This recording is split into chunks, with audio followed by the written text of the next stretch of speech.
Nathan Brooks came home from heart surgery a day early to surprise his wife. The surprise was on him. The nurse's smile didn't quite reach her eyes as she handed Nathan Brooks the discharge papers. "You're good to go, Mr. Brooks." "Doctor signed off early," she said. "Your recovery is ahead of schedule." Nathan gave a faint nod, though the dull ache in his chest reminded him he wasn't quite whole yet. 4 nights in a hospital bed after a coronary bypass procedure, nights spent listening to machines hum, fluorescent lights flickering above, and not a single visit from his wife, Claire Patterson. She had texted once, claiming hospitals made her anxious. Said the smell of antiseptic turned her stomach. But what hurt wasn't the excuse.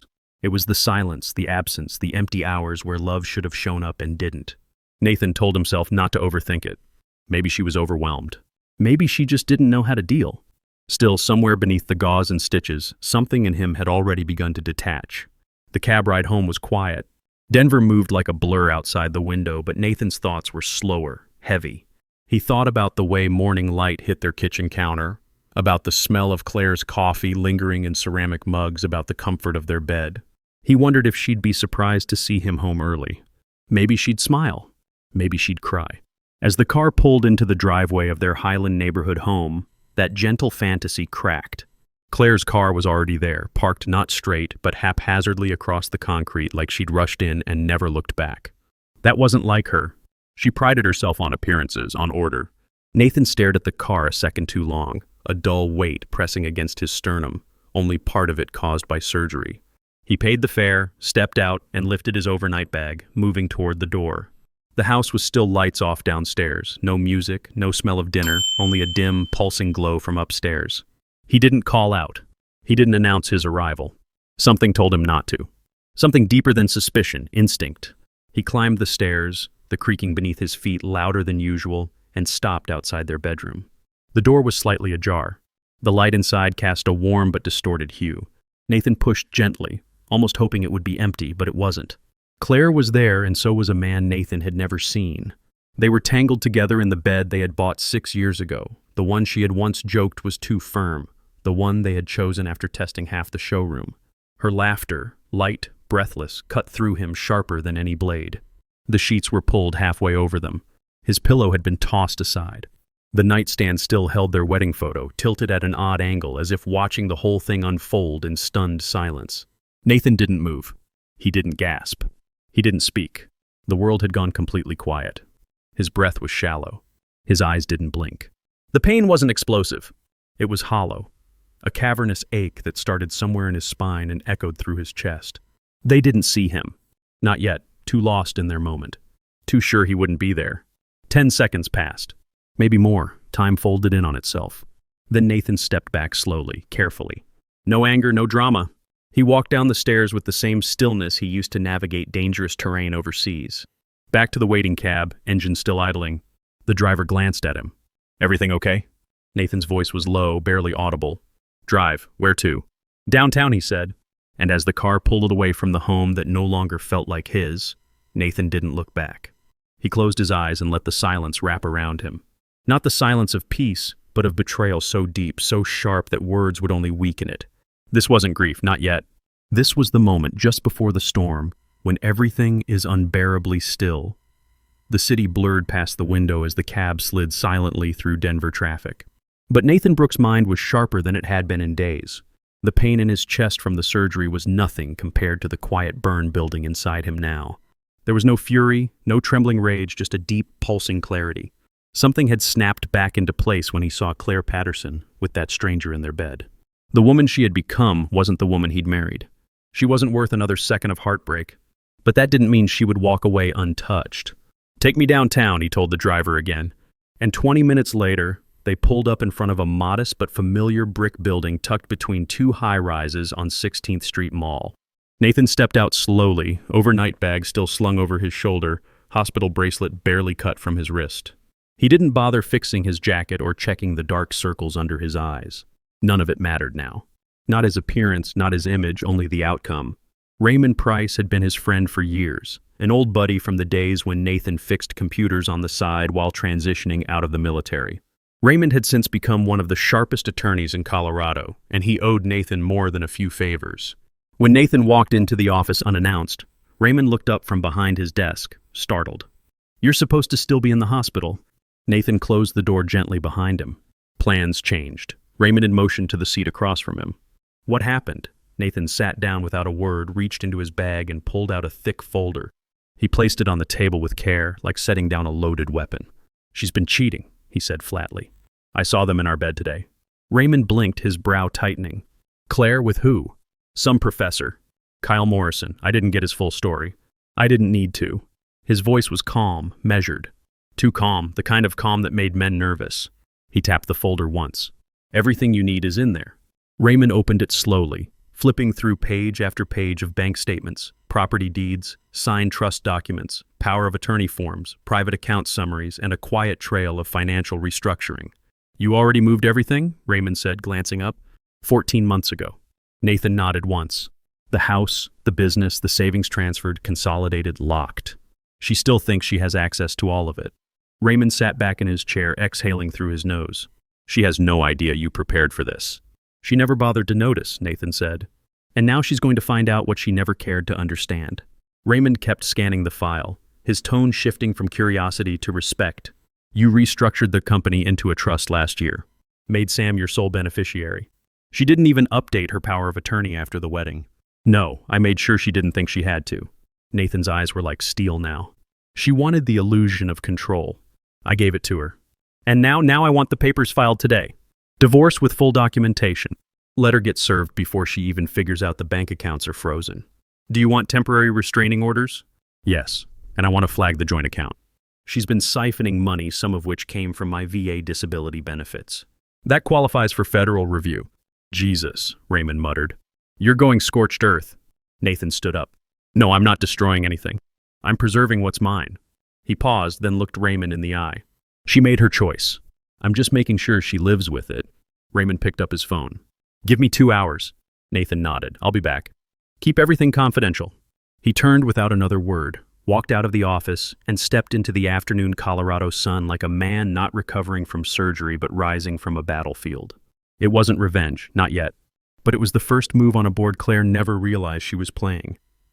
By the time the sun began to slip behind the Denver skyline, the house Nathan Brooks once called home had already begun its transformation from a space of warmth and shared memories to a calculated fortress that no longer belonged to Claire Patterson.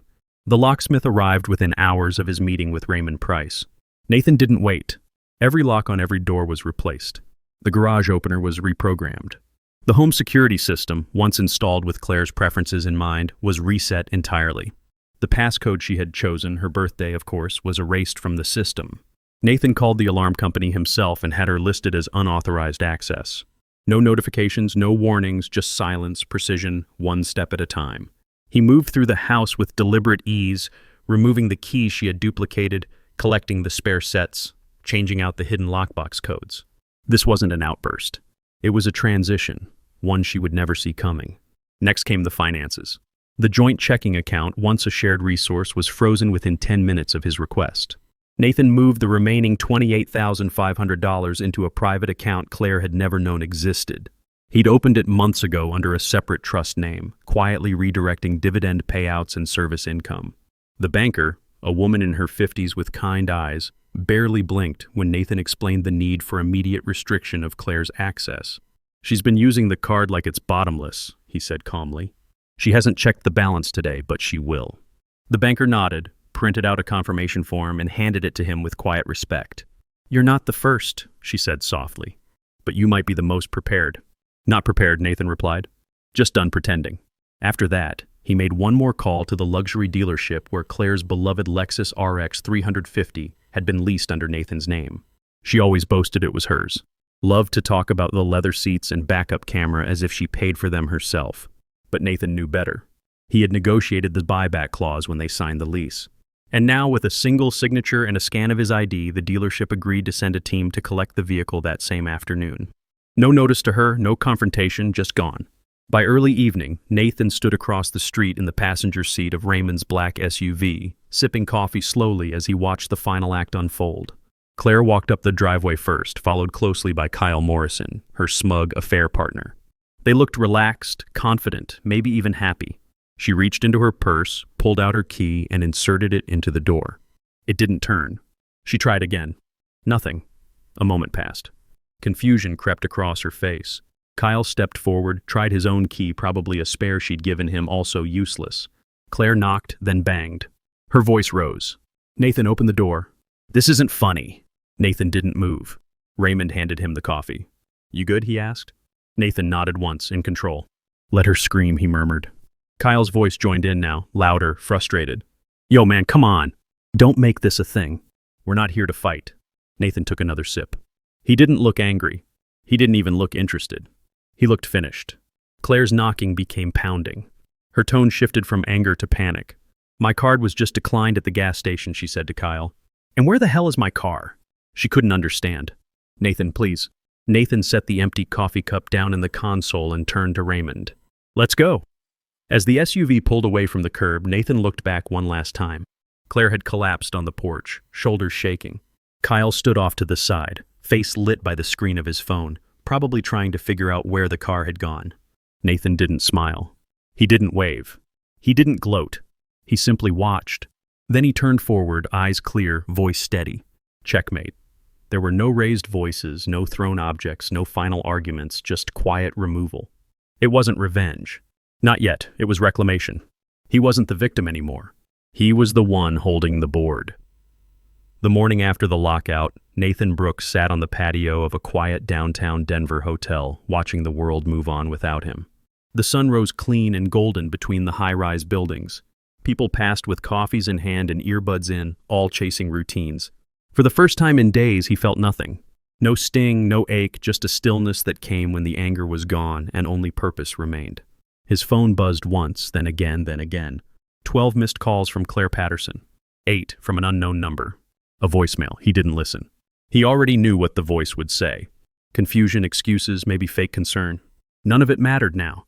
Instead, Nathan opened his laptop and logged into the secure client portal Raymond Price had set up for him. Everything was lined up. Divorce papers filed. Petition for temporary restraining order filed, supported by video footage pulled directly from the home's security system. Yes, Nathan had reviewed the recordings. She hadn't even bothered to close the blinds. The camera in the hallway caught it all. Her laughter, the bed shifting, the betrayal made real in digital timestamps. The footage would speak for itself in court, but it had already spoken loud enough to Nathan. Next, he reviewed the documents for the civil suit. Claire had withdrawn $41,850 from their joint savings account over the last several months. Money Nathan had quietly monitored while preparing his financial exit. What made it worse and legally actionable was the fact that a portion of that money came directly from his military disability benefits, federally protected VA funds. Claire had either ignored that detail or didn't care.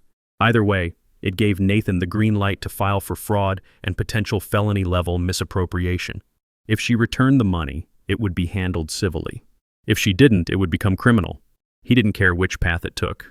The outcome would be the same. She would lose. But that wasn't all. Nathan clicked into another folder and opened the email draft he had been crafting since 3 a.m.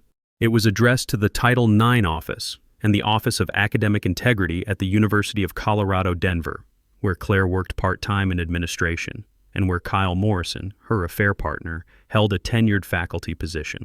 The message was concise, formal, and backed with documentation.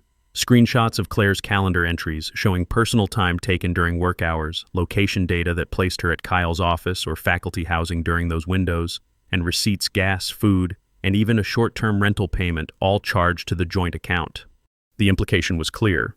A faculty member engaging in an inappropriate relationship with a university staffer, both using school hours and resources. It wasn't just a scandal. It was policy violation territory. Nathan attached the evidence in a zipped file and clicked send. Less than 2 hours later, he received a response. "Thank you for your report. This matter has been forwarded to the Office of Academic Integrity and Human Resources for immediate review." That was enough. He didn't need to see the fallout. He just needed to know the first domino had tipped. Later that day, Claire sent a text. "Please, can we just talk?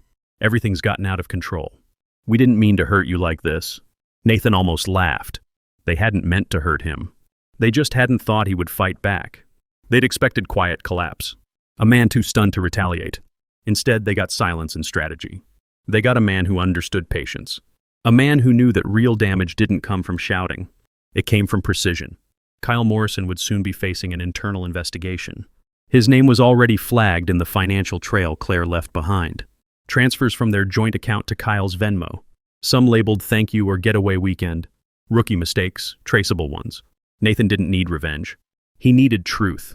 And the truth, when organized into affidavits, timestamps, and policy violations, spoke louder than any confrontation ever could. By nightfall, the storm was no longer inside him. It had moved outside into courtrooms, into inboxes, into HR departments and compliance offices. And Nathan, he simply sat in silence, drinking black coffee, reading the final line of the university's follow-up email one more time. If confirmed, disciplinary action may include suspension or termination. That would do. The board was still moving, but the game was no longer in their hands. The Sunday afternoon air was heavy with the kind of suburban stillness that tried to appear serene, but always felt staged. Nathan Brooks pulled into the driveway of the Patterson residence, meticulously trimmed hedges, porch decor for every season, and a mailbox that probably hadn't seen a late bill in 20 years. He stepped out of the car in a dark button-down and slacks, carrying nothing but a slim charcoal folder tucked under his arm. No fanfare, no ceremony, just purpose. The house belonged to George and Patricia Patterson, Claire's parents, people who had spent 12 years offering polite smiles dipped in condescension. Patricia had once told Nathan at Thanksgiving, with her wine glass hovering just above judgment, "You're not exactly the man we prayed for, but at least you pay the bills." The door opened before he could knock. Claire stood there in worn jeans and a t-shirt that didn't match her usual polished image. Her face paled the moment she saw him. "What are you doing here?" Nathan's voice was calm even. "I brought something for your parents." Patricia appeared in the doorway behind her daughter like a ghost summoned by tension. Her eyes narrowed and the familiar smirk formed. "Oh, the ghost returns." Nathan didn't flinch. "May I come in?" Claire hesitated. Patricia tilted her head. "It's fine. Let the man speak." They led him to the living room where George sat in his recliner, flipping half-heartedly through a golf magazine. Nathan remained standing. 5 minutes, Claire muttered. "Less," he promised. He placed the folder on the glass coffee table, opened it slowly and pulled out the first document. A printed spreadsheet detailing $41,850 in unauthorized withdrawals from the joint account he had once shared with Claire. The rows included timestamps, transaction notes, and one particular transfer labeled Weekend Cabin sent directly to Kyle Morrison's Venmo. "This," Nathan said, looking at George, "is what your daughter did with our savings." He set the next paper down. It was an email printout from the university's Office of Academic Integrity confirming an open investigation into Kyle and Claire for inappropriate workplace conduct. They used school property, school hours, and your daughter's position in admin to make this affair more convenient. He slid it toward Patricia without breaking eye contact. "It's already been escalated to HR." The third document was the one that drew the most silence, a copy of the new deed to the home Claire thought she still had rights to. Nathan pointed to the notarized transfer of ownership dated 3 weeks before she had been locked out.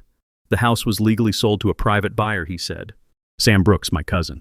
He leased it back to me short-term under a private agreement, which means every night Claire spent there after I changed the locks, she was trespassing." Patricia's face twisted. "You're bluffing."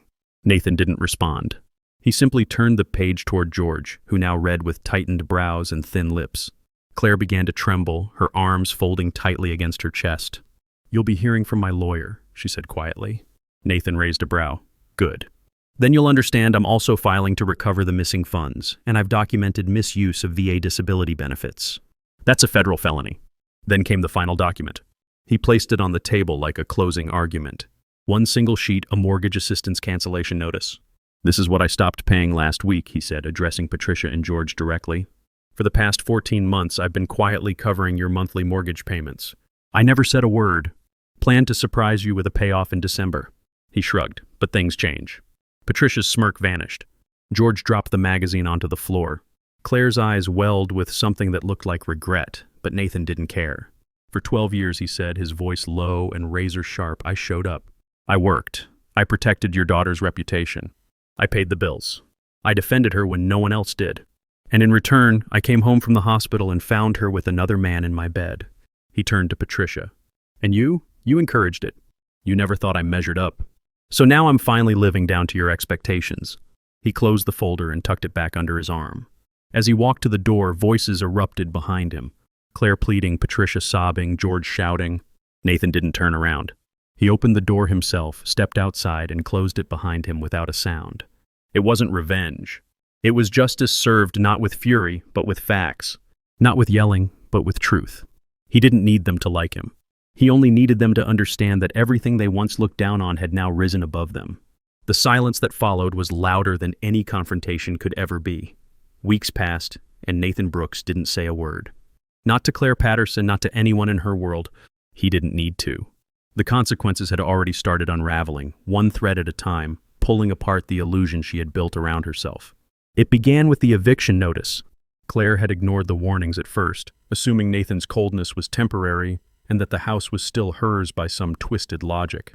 But when two sheriff's deputies arrived in uniform, posted the order publicly on the front door, and gave her 24 hours to vacate, reality hit like a slap. Neighbors watched from behind blinds as she pleaded, cried, and ultimately packed her things in silence. Kyle Morrison wasn't there to help. He had his own disaster to manage.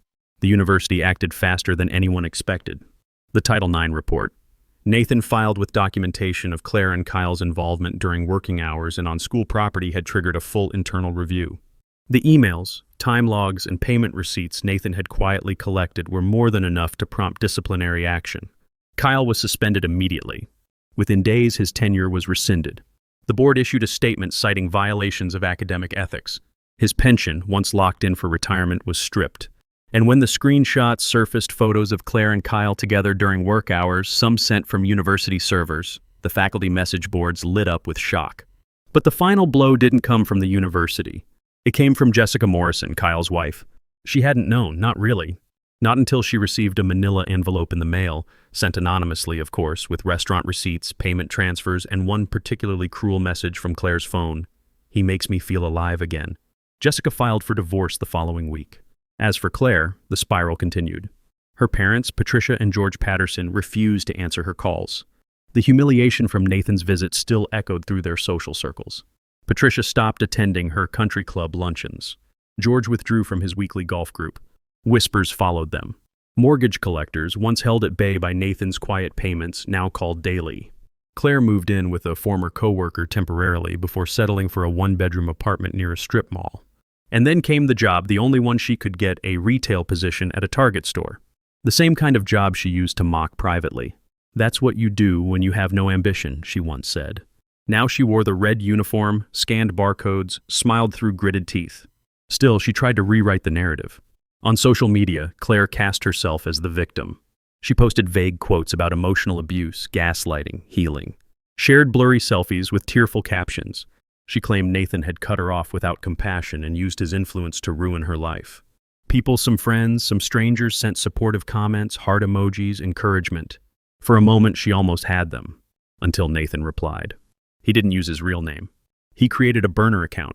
One comment, one question posted beneath one of her emotional status updates. "Didn't you mock your disabled husband while he was in the hospital recovering from heart surgery, sleeping with your affair partner in his bed?"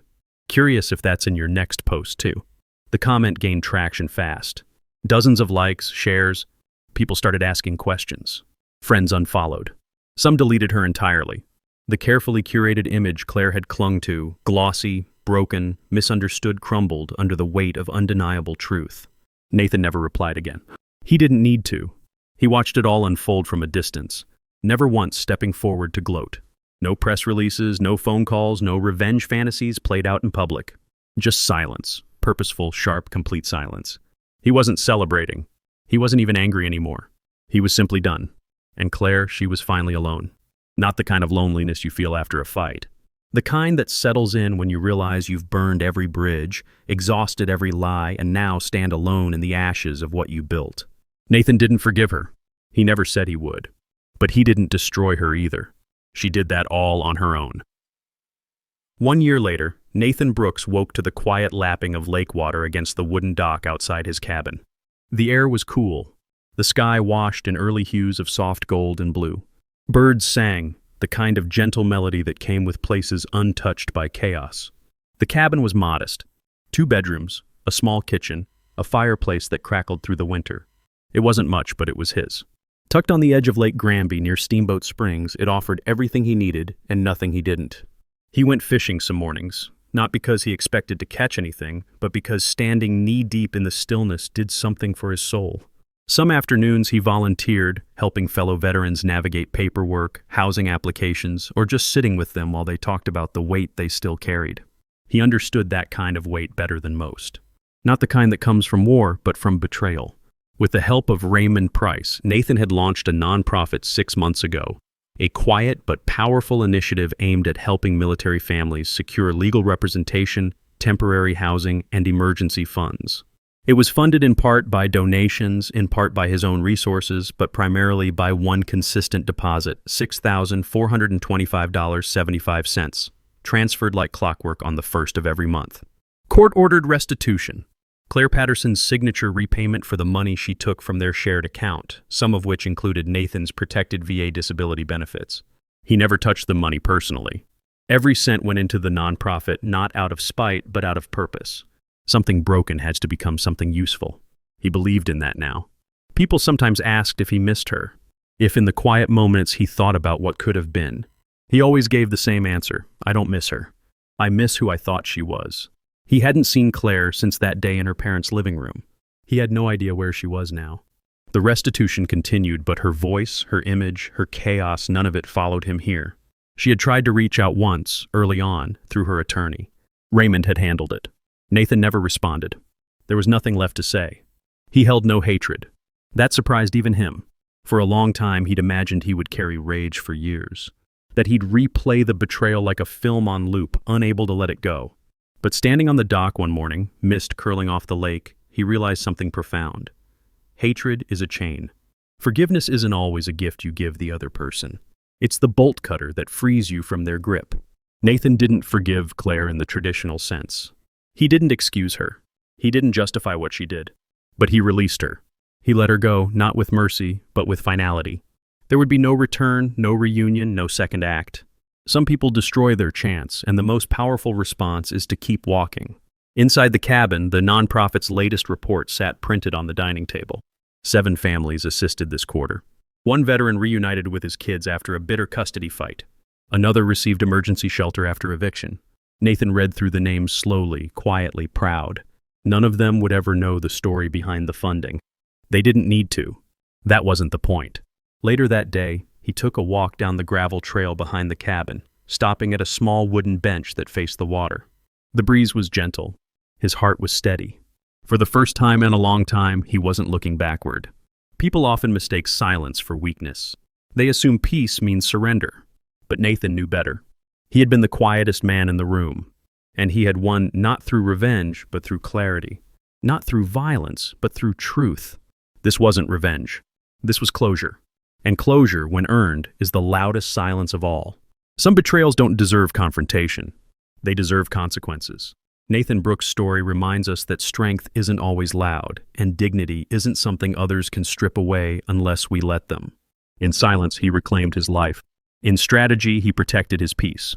And in walking away without looking back, he taught us this: healing begins not when they apologize, but when we stop waiting for it. Closure isn't revenge. It's choosing yourself without needing their permission. So if you've ever been broken, remember this: you don't have to burn down their house.